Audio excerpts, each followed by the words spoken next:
2030 বিশ্বকাপের ভেন্যু চূড়ান্ত হয়েছে অনেক আগে। স্পেন, পর্তুগাল আর মরক্কোয় আয়োজিত হবে টুর্নামেন্ট। যদিও আপাতত এটা বড় খবর নয়, কারণ এই তথ্য সবারই জানা। সবচেয়ে বড় বিষয় হচ্ছে এই বিশ্বকাপ যেভাবে আয়োজনের পরিকল্পনা করছে ফিফা, তাতে কপাল খুলতে পারে বাংলাদেশের। হামজা চৌধুরী, সামিদ সোমদের নিয়ে প্রথমবারের মতো বিশ্বকাপের মঞ্চে পা রাখতে পারে বাংলাদেশ, কিন্তু কিভাবে সেটাই জানবো প্রতিবেদনে।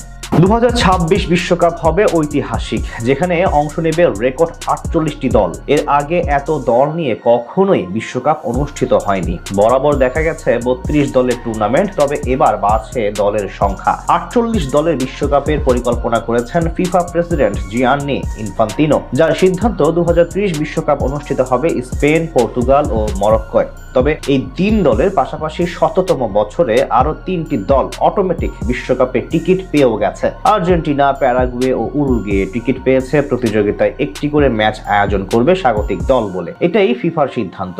যদিও এখন পর্যন্ত সিদ্ধান্ত 2030 বিশ্বকাপ অনুষ্ঠিত হবে 48টি দল নিয়ে। তবে জিয়ান্নি ইনফান্তিনোর পরিকল্পনা আরো বড়। 100তম বছর হতেই তার চাওয়া 48 হতে সংখ্যাটা আর একটু বাড়িয়ে নেয়ার। তিনি এর মাঝেই ভাবছেন দলের সংখ্যা বেড়ে 64টি উঠিয়ে নিতে, অর্থাৎ স্পেন, পর্তুগাল বিশ্বকাপ হতে খেলতে পারে মোট 64টি দল।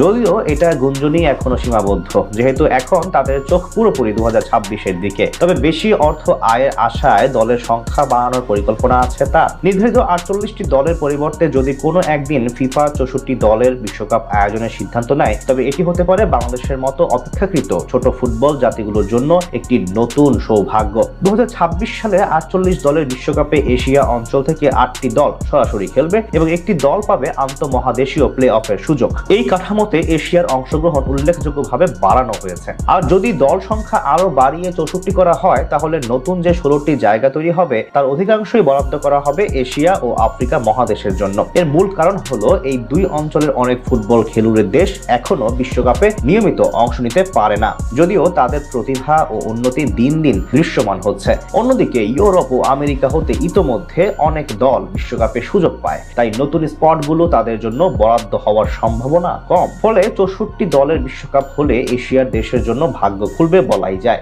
এশিয়া হতে যতগুলো স্পট বাড়বে, তত বেশি সম্ভাবনা বাড়বে বাংলাদেশের। সম্প্রতি বেশ কিছু বড় বড় নাম ঢুকেছে স্কোয়াডে। হামজা চৌধুরী, সমিত সোম, ফাহমিদুল ইসলাম তো আছেনই, এছাড়া দলে আসবে কিউবা মিচেল সহ আরো অনেকে। তাছাড়া বাংলাদেশের হাতেও থাকবে বিশাল সময়, যা দিয়ে সব মিলিয়ে দারুণ স্কোয়াড সাজাতে পারবে 2030 বিশ্বকাপের জন্য। সবকিছু ঠিক থাকলে ফিফা যদি সত্যি 64 দলের টুর্নামেন্ট আয়োজন করে, তবে হামজা, কিউবাদের ভাগ্য থাকতে পারে বিশ্বকাপে প্রতিনিধিত্ব করার সুযোগ। এখন দেখার বিষয় কি সিদ্ধান্ত নেয় ফিফা। একটি সিদ্ধান্তই বদলে দিতে পারে বাংলাদেশের বিশ্বকাপ ভাগ্য।